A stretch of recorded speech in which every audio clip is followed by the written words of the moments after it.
My name is Margarita Torres, the owner and ACDBE partner at Shoe Hospital.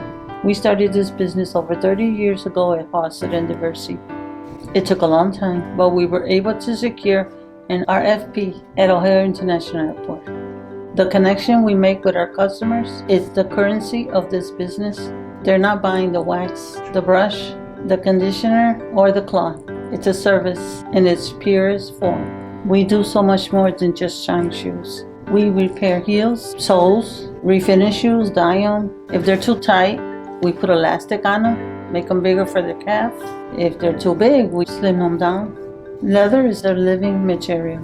It needs to be treated with respect and precision. That's why people come to us again and again. They know we show care at what we do. We get people from all over the world, but no matter where you come from or where you're going, you need a sturdy pair of shoes to get you there. It's the great unifier. Some things have changed, but passengers are the same. They want to look their best when they arrive at their destination, and we take care with the goods they entrust us. And that's why we've been in business over 30 years.